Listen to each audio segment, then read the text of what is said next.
सुल्तान सलातीन Aqleem Wilayat, हुज्जतुल्लाह fill अर्दीन, Ayatollah fill अर्दीन, इमामुल औलिया, सनदुल अतकिया, अबुल हसन अली बिन उस्मान हजवेरी जुल्लाबी अल मरूफ दाता गंज बख्श,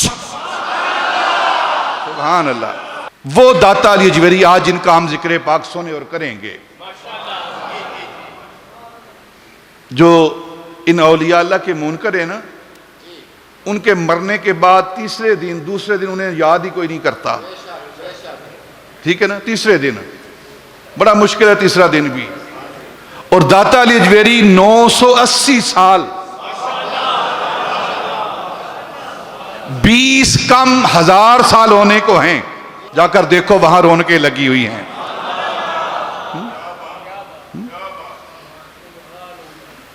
बादशाहां दे ना वजीरां दे दीवे बलदे सदा फकीरां दे,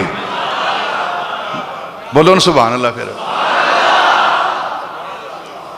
अल्लाह के वलियों के उर्सों का महीना है, अल्लाह के वलियों के उर्सों का महीना है ये। दाता अली हजवेरी का उर्से पाक है।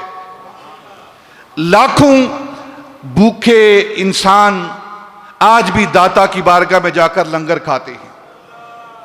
सिर्फ भूखे ही नहीं, ये भूखे हुक्मरान भी गंज बख्श हैं, वो खजाने देने वाले हैं। नहीं यकीन तो जाकर देखो, जब गल्ले खुलते हैं 500-500 बंदा 600 बंदा पैसे गिन रहा होता है।